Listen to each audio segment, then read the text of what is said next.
Hi there and welcome to the Richie Allen Show in association with DavidIke.com. I hope you're well. I hope you've had a good week since I spoke to you last. Well, there's a lot to talk about on the programme this week. We'll talk about Greece in a few minutes' time. We'll talk about the BDS movement, sanctions against Israel. We'll talk about Donald Trump. Yes, Donald Trump, Sarah Palin, and lots more besides on this week's programme. But today, I want to begin with something which has become very, very, very, very important to me, and that is the issue of forced adoption here in the United Kingdom. Did you know that in the United Kingdom today, more than 67,000 children are in care? Now, these are official statistics I'm reading from here. I'm not making any of this up. Why would I do that? 67,000 at the moment. 25,000 children, well, in excess of 25,000 children, are taken from their parents each year here in the United Kingdom by secret family courts. So secret that courts are taking children from their parents for things like the risk of future emotional abuse, like pre-crime, giving them for adoption to strangers, and then jailing any parent that chooses to go to the media or speak publicly about that adoption. It's absolutely terrifying. Now, I know that there will be some of you watching this now saying, you know, Richie, there are reasons sometimes why the state intervenes in a family and removes a child from that family, because the child is being beaten, because the child is being abused, because the parents are drinking, because they're addicted to drugs and all of that. And I accept that. But those cases, amazingly enough, are the exception. Future emotional abuse is one of the most common reasons why young children and newborn babies are taken from their families. It's truly staggering. Why is it happening? Well, it's a £3 billion a year industry in this country. Fosterers, people who work as foster carers, they typically earn £400 per week per child. Special children's homes typically charge £7,000 a week per child. Lawyers and court cases cost around about £500,000 per case. And you're not going to believe this, but it's absolutely true. Experts typically charge £28,000 for a simple report. And I want to read you a statistic which is staggering. 10,000 children a year of the 25,000 that are taken into care actually go missing from their foster families or from the special care homes they're living in. That's a fact, by the way. My sources are Christopher Booker in The Telegraph and Ian Josephs. In Leicester, a couple of years ago, a jury was shown a 93-minute video of a 14-year-old boy describing how when he was taken into care by social workers, he was subjected to abuse for 3 years that was so horrendous that he repeatedly pleaded for help from other members of staff in the care home. The police even were ignored. He went to the police, who shot some video of him but did nothing about it. Eventually the boy hung himself with a curtain cord, and only then was his carer charged with 10 offences. It's truly staggering. Now, a film has been made about this staggering and, as I would say, terrifying reality. It's called Traffic.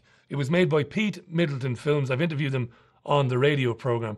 And I want you to take a quick look at a short segment of Traffic, which is banned, has been banned by the UK government, by the way, and is only available on Amazon. Have a look at this. The superior officer has come into my home after again clarifying that there was a welfare check, that he was under his oath, that all of a sudden, due to my concealment of pregnancy, that they were forcibly taking my son from my care. Concealed pregnancy? I haven't concealed a pregnancy all right, okay. at Well, all. we're going to take the child. Why are we on there? Whoa. No. Yes. No. No. I am a breastfeeding mother. That's fine. Spence? No. No. Just come in. No. No. Under what law? And then the rest barged in. What court order? I want a No. court order right now in this house, signed by a judge. There's nothing wrong with it. Right, can you go to Gary? Sal, I mean, I want Come a on, wet Gary. ink signature. Are you getting Come no outside. resistance from me? No, Gary, I've been Gary. peaceful. Come outside. I've been peaceful. No, you have. They've assaulted my partner. They've assaulted me. And we caught it all on film. Just come outside. Come outside with your officers. Can I ask you why? Because you're obstructing us. I'm not obstructing you. just do me a favour. Just, I know. No, please. No. Nobody said anything. This is fucking illegal. Go now. Stay calm. You're obstructing me for duty. Now, please leave. Paul was in no way obstructing. He was at the other side of the room at the time of his arrest. Why are you taking my son? Why are you taking my son? He was never read his rights, so he wasn't arrested. Why? Our child has been stolen! Right, can you... Our child has been stolen! Right. Our child has been stolen! You were listening to Sally there. She battled with depression, and her partner Michael had post-traumatic stress disorder, never broken the law, never been in trouble with the law, never raised a hand to any of their children, and live in a community, and I can verify this because I know it to be true because I've investigated this story, a community where they are backed to the hilt by their neighbours who want to help them. That's a staggering story. Taken into care because you suffered with emotional problems yourself in your past, and the risk of emotional harm in the future to your child means that we're going to take your children. I'm not going to swear and I'm not going to get upset because I've been looking at this now for weeks and weeks and weeks. I've looked at it from every angle. I've looked at it from the angle of an aunt of mine, a great lady in Ireland, my aunt who works with children who come from homes where they've been beaten and who says, Richie, you know there are two sides. Yes, I said it already in the earlier on in the introduction. There are times when the state needs to intervene and take a child away from an abusive family. But 99% of the time, this is about money. Did you know that £18,000 is the figure that the adoption agencies in question that get the contracts from government to find homes for these people, they get £18,000 per child. £18,000 per child they get. Imagine that. Do the maths. Do it. 67,000 children in care at the moment. Do it. 25,000 a year going into care. It's growing and growing. I don't know what to say to people like Sally. I can't imagine. I don't have a child. My friends, and some of my friends here at Beyond Vision Media have children, and they will watch that clip and it will probably chill them to the bone that the state can turn up on your doorstep with police. And sometimes not just with police, but with security guards. You know, the ones, they got shaven heads like me, they got big bull necks, total fucktards, brain-dead idiots who turn up and take children away from their families. I want you to get Amazon on, not Amazon, I want you to get Traffic on Amazon. It's the only place you can get it. Like I said, the government has banned it. They have banned it, by the way. It has been refused a certificate in this country. It's going to be shown in Manchester sometime in July. I think it's the 24th of July. I'll be there at a cinema. I'll tell you more about that next week or the week after, running up to the event. But I advise you and I urge you to take some time and buy that film. Traffic 2 is currently in production.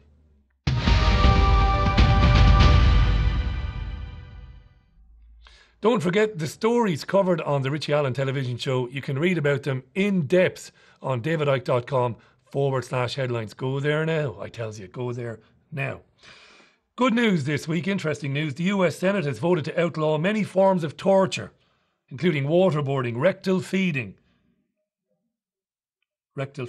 mock executions, hooding prisoners, and sexual humiliation in any sector of the US government. Imagine having to outlaw that, right? Because it was going on.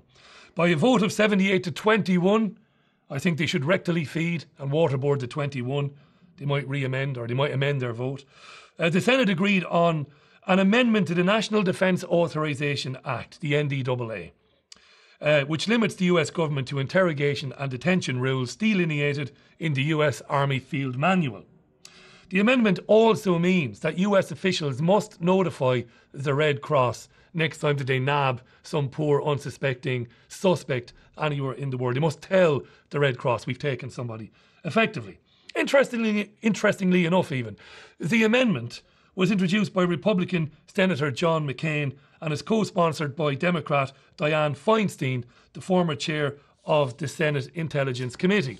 The committee released last December a report detailing harsh interrogation and torture methods employed by the CIA following the attacks of September the 11th, 2001. McCain says, John McCain, this is interesting now, because McCain's a warmonger. And while this is what you would expect of a civil and a peaceful and a humanitarian human being, at the same time, McCain is ramping up the rhetoric about boots on the ground in Syria, boots on the ground in Iraq and all of that. But he says we must continue to insist that the methods we employ in this fight for peace and freedom must always be as right and honourable as the goals and ideals we fight for, McCain said. He's the current chairman of the Senate Armed Services Committee. And then he went on to say, our enemies act without conscience, we must not. Human rights advocates around the world are happy with this. They've applauded the amendment, even though it is based on future prevention of torture. So there's no retrospective thing about this at all. In other words, they won't be going after the torturous, murdering bastards, Rumsfeld, Cheney and Bush and all the others. They won't be doing that. So it's all about future torture. And it won't, as the report says, prosecute those responsible for torture following September the 11th, 2001. Waterboarding is something that I'm amazed anytime I talk about it. Few people really understand what it is, unless they've seen a Hollywood movie or unless they've really looked into it. Most people don't understand what it is.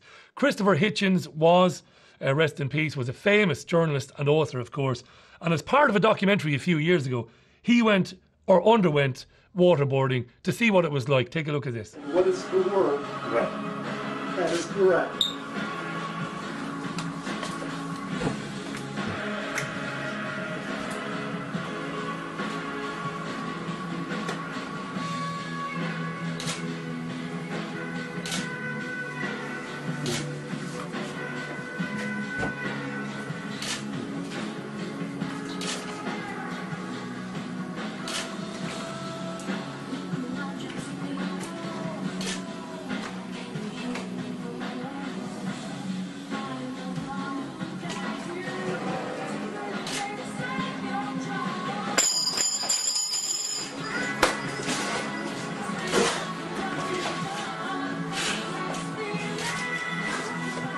Alright, are you breathing?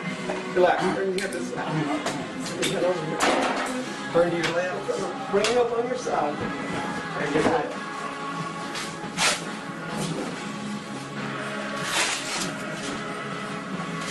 Alright. Meditate your pulse. Right. Thanks so much. If you hold your breath, it has the effect of tightening the grip of this stuff on over your face and mouth and nostrils. So it's a smothering feeling as well as a drowning feeling. So Hitchens couldn't get out of there quick enough, right? Now, I had a near drowning experience in Costa Rica in 2002. Luckily enough, the people I was with when I was white water rafting were brilliant professionals and got me out of there after a few seconds. But I tell you what, was it nice. Hitchens didn't last proverbial pissing time. So ask yourselves this. Khalid Sheikh Mohammed, we're told by the US government, is the mastermind of the September the 11th attacks. To keep postponing his trial. It's going to be 2 years now, maybe 3 years, before he goes on trial for his life. Evidence being brought against him was almost exclusively drawn from waterboarding Khalid Sheikh Mohammed 183 times. Yes, dear viewer, I said 183 times. They tortured Khalid Sheikh Mohammed in the manner you just witnessed Hitchens undergoing there 183 times and are using the evidence he gave up to prosecute him for masterminding September the 11th. This is the world we live in. It's madness. It's utter madness, but it's all true. I would give up my fucking grandmother if I was subjected to waterboarding. I would give up Marty and Hayden here at Beyond Vision Media. I would tell them anything. It's an absolute fact. Even the people that used to do this, the interrogators, will tell you that evidence got from torture is completely unreliable anyway. But yet they do it. But bastards like Dick Cheney, warmonger, madman, One of the most evil entities ever to walk the planet. He doesn't give a shit, and he would do it again. Take a look at this. I'd do it again in a minute. Cheney argued the methods, including prolonged periods of waterboarding, were necessary in the wake of the September 11th attacks and insisted the procedures were not torture. Torture was what the al-Qaeda terrorists did to 3,000 Americans on 9/11. There's no comparison between that and what we did with respect to enhanced interrogation. A fired-up Cheney called the report politically motivated, and that was his more tempered language. I won't use the word on your show. It may be family. It's a crock. It's not true. And he disputed the report's claim that the interrogation tactics provided no credible information. Absolutely All of not. this information in here, no seed of doubt that whether this worked or not. It worked. It absolutely did work. People are being sent to debtors' prisons in the United States of America, which were outlawed and are outlawed under humanitarian law by the United Nations. You shouldn't be in prison because of a debt. This motherfucker has walking the earth after authorising the torture and the murder of millions of people. Worse than that, he doesn't have the good grace to just fuck off and spend his money in retirement. He goes on TV to say that it's okay and I would do it again. It's utterly evil. And guys like him are purely and utterly evil. We'll take a very quick break. Back with more in about 30 seconds.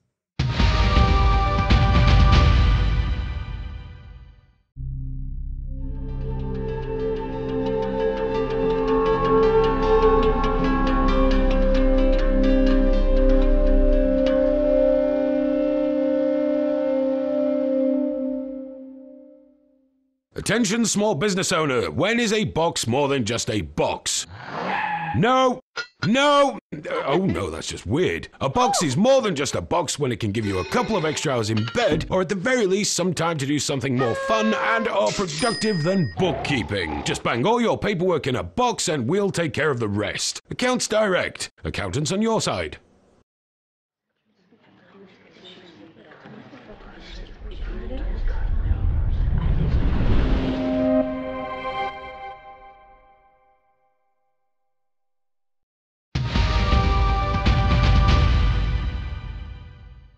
And welcome back to the show. Good to have your company, it really is. Do check out richieallenshow.com.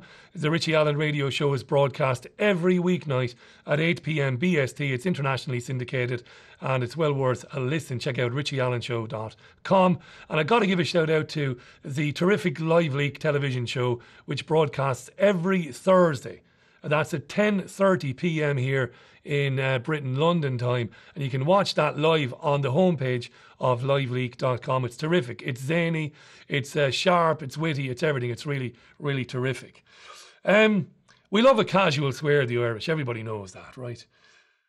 A word I've come to love is an old Steven Seagal word. Fuck nuts is the word. I think he used it in one of the Nico films or Marked for Death or one of those films. It sums up Donald Trump. Donald Trump announced he's running for president this week, and it's all very funny, and it's all very hilarious, but it's very sinister as well. And just have a listen. Here's Trump talking about, and now this is a mashup. I'm going to show you a mashup video, but it's linear. It hasn't been delineated. It hasn't been chopped and changed to make Trump look like an idiot. This is what Trump had to say at the announcement that he's going to run for president. Have a listen. Our country is in serious trouble. China. I beat China all the time. When did we beat Japan at anything? The U.S. has become a dumping ground for everybody else's problems. Mexico, lots of problems. Drugs, crime, rapists. I speak to border guards. The Middle East, Islamic terrorism, they become rich. I'm in competition with them. They just built a hotel. They took the oil. ISIS has the oil. I love the military, and I want to have the strongest military. Iran is now taking over Iraq. China has our jobs. Mexico has our jobs. Our enemies are getting stronger and stronger by the day. We have a disaster called the big lie, Obamacare. Deductibles are so high, it's virtually useless. Politicians are all talk, no action. I'm meeting with 3 of them in the next week. We need a leader that wrote The Art of the Deal. We also need a cheerleader. We need somebody that can take the brand of the United States and make it great again. I am officially running for President of the United States, and we are going to make our country great again. I'm really rich. Plenty of money, these people, plenty of money, but no fucking brain. None of these people could find Iran or Iraq on a map of the world, on a blank map. I challenge them. I defy them to do it, whether it's Palin, whether it's McCain, whether it's Trump, whether it's Lindsey Graham, Marco Rubio, Jeb Bush, all these muppets running for president. I challenge you to find these countries on a blank map of the world. None of them can do it, let alone tell you. Ask Sarah Palin today. Ask, I suppose Hillary Clinton probably would know, but ask any of the rest of them, who's the president of Iran? You know, who's the president of Turkey? Couldn't tell you. You know, I didn't look it up. I know it's Hassan Rouhani in Iran. I wish, you know, just once I could possess the body of one of these late night talk show hosts who get to interview these idiots, because they don't do serious, in-depth news interviews anymore. The last interview done by any of these guys was when Kurik interviewed Palin in the clip you just saw there. I'd love to ask them, you know, who's in charge of these countries? Do you even know? But these are the first people to talk about sending troops. Again, the poorest people in the United States of America. Send troops in to Syria. Send troops in to Iraq. It's funny, but it's equal parts terrifying. As the great Lee Camp, an old pal of mine from my radio days, who presents a terrific programme for RT now, says, it's a festival of ignorance. And it isn't just a festival of ignorance on Fox News or in the United States. It's a global festival of ignorance. And that ignorance is willful.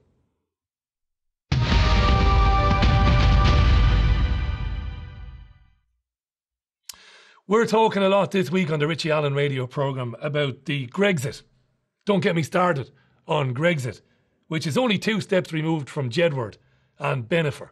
This is the level of language the mainstream media is using to, I suppose, to dumb down, to deliberately dumb down people so that people don't, you know, understand what it means, what Greek exit actually means, what it means for the people on the ground there in Greece. The Greek Central Bank, owned by the Rothschild family, which is important that this isn't anti-Semitism now, we're not getting into areas, but it's important that nearly every central bank on the planet is controlled by the Rothschild Bank. Saying that, we can't exit. It's going to be terrible for the Greek people. It's going to be terrible. It's going to be worse than what it is at the moment. Unemployment is at epidemic levels in Greece. Senior citizens, nearly half of them are living below the poverty line. There are no jobs whatsoever. Starvation is real.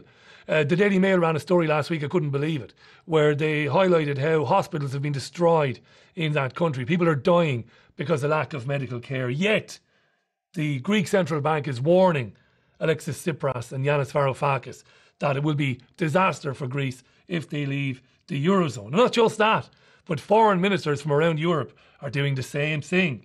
The Belgian finance minister, Johan van Overtveld, he's been saying that the Eurozone's credibility would be damaged and radical forces in other countries would be emboldened if Greece didn't honour past accords. And of course, that's the key to it. Other countries and the citizens of other countries cannot see Greece exiting the euro and prospering, as they surely would do, by the way. So no, we must threaten them. We must threaten them. We must threaten them. And that's what's going on at the moment. Now, Euclid Sakalotos. I should have been presenting Eastern European football on TV. Euclid Sakalotos. He's a member of the Greek negotiating team. This is him speaking this morning, and this is from Reuters. Have a look at this.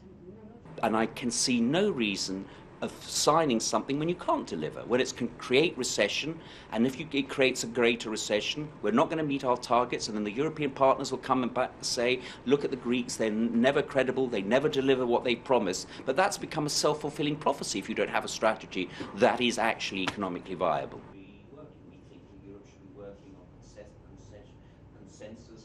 Well, at the moment, we haven't got the money we've been paying, as you know, all our obligations up to now from our own resources. We've been squeezing every last bit of drop of liquidity that there is available, which parenthetically I can say shows our commitment to the deal. Why would we have done that if we didn't believe a deal was possible?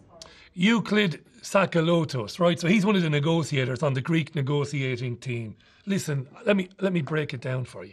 Let me break it down for you in simple terms. They're saying that Greece owes bailout money to the International Monetary Fund and to the European Central Bank. Massive amounts of money that Greece can't pay. Every few weeks, £200-300 billion is supposed to be paid back in interest payments alone. But they can't do it, of course. They can't do it. Right. They're asking them to make those payments so that they'll release another payment of over €7 billion to the Greek people. And in return for that, the Greeks must visit even more harsh austerity measures on its citizens. They've got to raise taxes. They've got to rein in pensions. It's truly staggering. Nobody's talking about it in the mainstream media, the results of all of this on Greece. And what's happening in this country has gone on in Central America and in the Third World for years.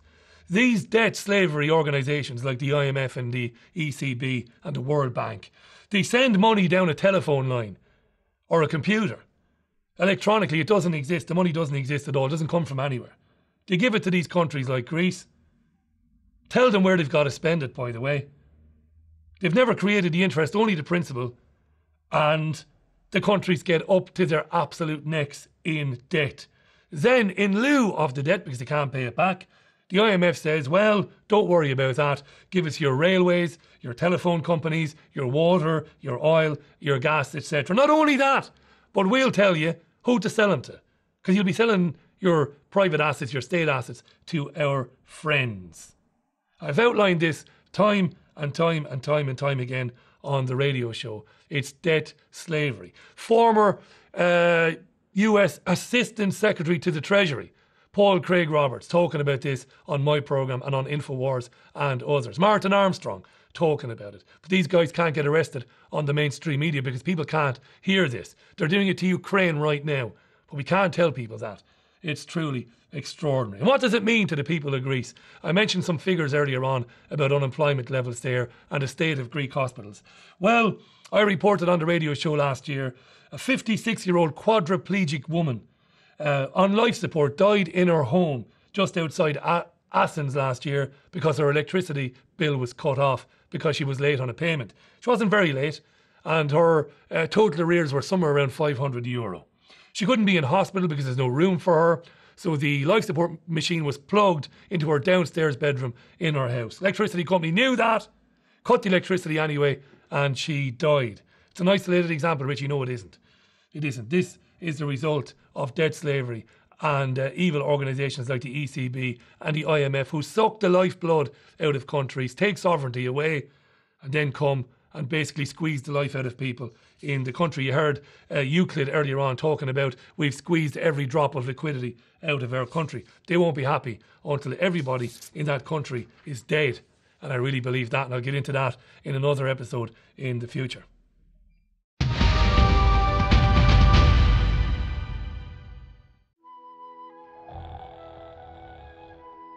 This man owns a small business. He works hard in his business. He spends his days dealing with customers, suppliers, and general aggravation. He certainly doesn't want to spend his days dealing with the VAT man as well. After all that, you'll often find him at evenings and weekends working on his books. Or not. Sound familiar? With the high levels of compliance and the severe penalties for getting it wrong, wouldn't it be better if someone else could find any problems before the taxman does? You've got better things to do with your time than worry about your books. Think of all the other things you could be doing instead of crunching numbers. Just put all your paperwork into a box and let Accounts Direct take care of everything. Bookkeeping, management, accounts, tax returns, VAT returns, payroll, and more. Accounts Direct. Accountants on your side.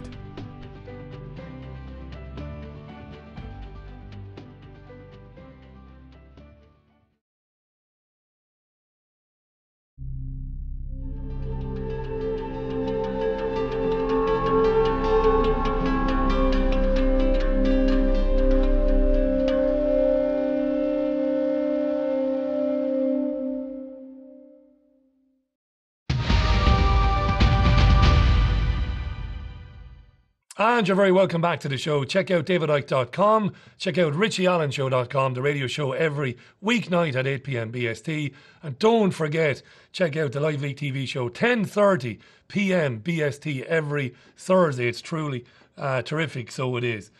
Well, the BDS movement, the Boycott, Divestment and Sanctions movement, which was born, of course, in Palestine by Palestinian academics to put pressure on Israel, it must be working. It must be working. Because this week, Israeli Prime Minister Benjamin Netanyahu said that the Palestinian-led boycott of Israeli goods was reminiscent of Nazi Germany's campaign against the Jews. He was meeting with the Polish Foreign Minister, Grzegorz Schettino. Get in there, Richie. Netanyahu raised the issue of the defamation of the Jewish people on Polish soil when the Nazis controlled much of Europe. And I quote him. He said, the attacks on the Jews were always preceded by the slander of the Jews. What was done to the Jewish people then is being done to the Jewish state now, says Netanyahu. Back then we could do nothing, he said. Today we can speak our mind, hold our ground, and we're going to do both. This is, I couldn't get a recent clip of him talking about it, but this is Netanyahu from about 8 months ago talking, I think, in New York, and again about the BDS movement. Have a look. And I think it's important that the boycotters must be exposed for what they are. They're classical anti-Semites in modern garb. And I think we have to fight them. It's time to delegitimize the delegitimizers. And it's time that we fight back. I know all of you. We have to be very careful. And when I say careful, not so much about what we say, but what we allow our elected officials legislate for or against. There's nothing anti-Semitic about agreeing with or promoting a boycott of Israeli goods because you don't agree with Israeli crimes. Nothing whatsoever. And the movement wasn't born out of Nazism, it wasn't born out of fascism, and it certainly wasn't created by the people who committed the atrocities of September the 11th, as former Foreign Minister of Israel, Yair Lapid, said a couple of weeks ago. The movement is about people appalled by Israeli crimes who want to try and do something about it. We've got to be careful, because in Canada, we see Stephen Harper. In Britain, we see David Cameron talking about non-violent extremism and talking about criminalising this sort of criticism of Israel and others. You might find it interesting if you didn't hear the Richie Allen Show interviews this week with Leah Bulger, former US Navy commander, and John Perkins, the author of Confessions of an Economic Hitman. Both of them say we should boycott anybody. It doesn't matter where they are in the world or who they are, whether it's in China, whether it's in, well, we don't buy much from North Korea, obviously, so I'm not going to say North Korea, but any country who's got a terrible human rights record. Of course, it isn't just about Israel here, but it must be working. As for Netanyahu's comments that the BDS movement comes from Palestinians who want to see the elimination of the state of Israel, he's a lawyer. He's a pathological lawyer. I want to play you a wee clip from the creators of the BDS movement themselves explaining exactly what it is. Take a look at this. The establishment of the State of Israel in 1948 was achieved through the ruthless and well-planned ethnic cleansing of 750,000 Palestinians. And this colonial logic of conquest, destruction, and expulsion has continued to the present day. Today, about a third of the Palestinian people live under a brutal military occupation in the West Bank, including East Jerusalem and Gaza. Israel has stolen land, built Jewish-only settlements, expelled Palestinians, and cornered others into ghettos surrounded by walls, military watchtowers, and checkpoints. 12% of the Palestinian people live inside Israel as third-class citizens. They are subjected to a system of racial discrimination and racist laws that amounts to apartheid, as defined by the United Nations. Half of the Palestinian people continue to live outside Palestine as refugees, denied their right to return to their homes. In 2014, Israel carried out one of its bloodiest ever massacres of Palestinians in the besieged Gaza Strip. More than 2,000 people were killed, a quarter of them children. Israel is only able to maintain its regime of oppression because of the support of international governments and corporations. When those in power refuse to act to stop this injustice, We need a global citizens' response to stand alongside Palestinians in their struggle for freedom, justice, and equality. In 2005, Palestinian civil society came together to issue its call for boycott, divestment, and sanctions. The appeal calls for concerted nonviolent action to isolate Israel, as was done to apartheid South Africa. We are calling for boycott pressure on Israel until it complies with international law in the following ways: end its occupation and colonization of land seized in 1967, recognize the right of the Palestinian citizens of Israel to full equality, respect the right of Palestinian refugees to return to their homes.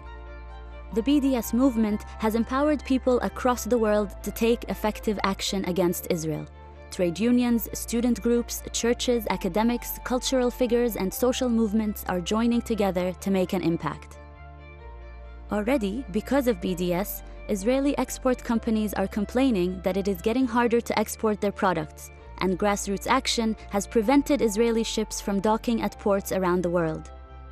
Major Israeli exporter SodaStream, targeted by our campaign, has announced plans to close a factory it operates in an illegal Israeli settlement. G4S and Veolia, two huge corporations that help Israel maintain its occupation, have lost billions of dollars worth of contracts as a result of BDS activism. Both companies are now talking about ending their role in Israel's crimes.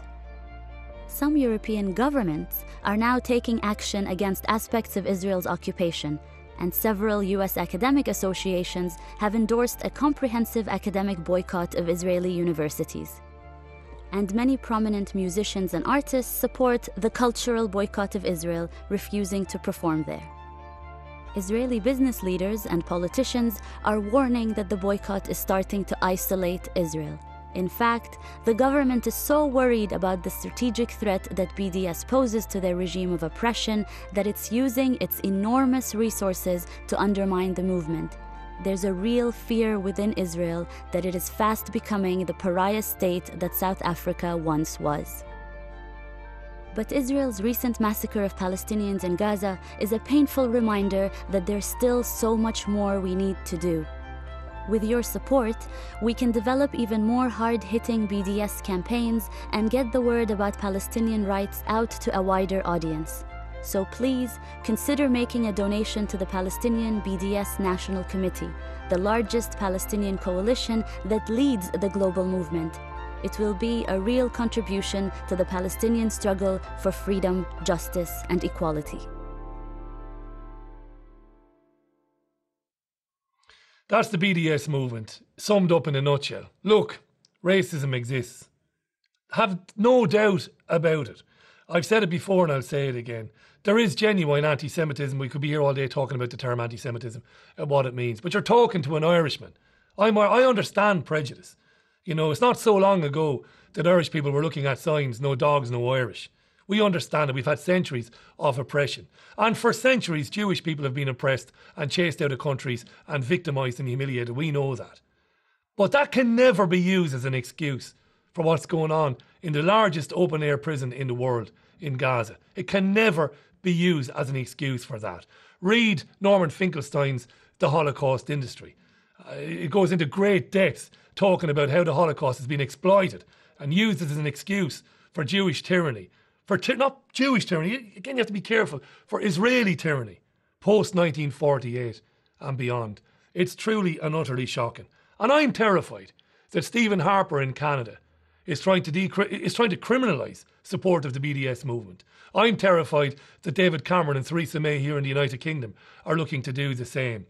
We have to say this: wherever there is tyranny in the world, boycott it. And this week on the Richie Allen radio show, John Perkins, the author of Confessions of an Economic Hitman, and Leah Bulger, great former US Navy commander, they said that. Boycott the USA. Absolutely. Boycott products made by the United States. While we spend all our time talking about what Israel is doing in the Gaza Strip, the United States are supporting the terrorism in Yemen. The Saudi army are bombing the living shit out of Yemen and killing people. And to distract us from that, they say, oh, we killed the latest Al-Qaeda in the Arabian Peninsula guy, the latest leader, we did all of that. No, you're just bombing innocent people. So absolutely boycott them all. Don't discriminate. when it comes to boycotting people who are committing crimes. I like the BDS movement because it says to international companies who are doing business with Israel, we don't want you to do business with Israel so long as Israel continues its settlement policy and whenever it feels like it, killing 2,000 people, including 500 children. That's my take on it. And I'm neither an anti-Semite nor am I racist. I believe in a two-state solution. Pre-1967 borders, Israel and Palestine side by side. Nobody should suffer racism, oppression or tyranny. Not Jewish people, not Palestinians, not Irish, not English, not Scottish, not Welsh. Maybe the Welsh. Not anybody else. It's terrible. Boycott where you see it. Where you see that wrong going on, stand up to it and say, I'm not having it. So I admire greatly what Perkins and what Leah Bulger said this week when talking about the BDS movement. That's kind of it for this programme. I just want to mention again, you can find it on YouTube, on the Richie Allen Show channel on YouTube. It'll be out, when it's out, please share it. It's very important for us that you share it, that you use your social media channel, your platform, your Twitter, your Facebook to share the programme around. Huge thanks to Beyond Vision Media for making it, Marty and Hayden. Don't forget to check out the Live Leak show. That is every Thursday at 10:30 p.m. BST. And the Richie Allen Radio Show is live every weeknight at 8 p.m. London time. And you can find that on Talk Radio Europe, Fab Radio International, davidike.com and neonnettle.com as well. Until the next programme, bye for now.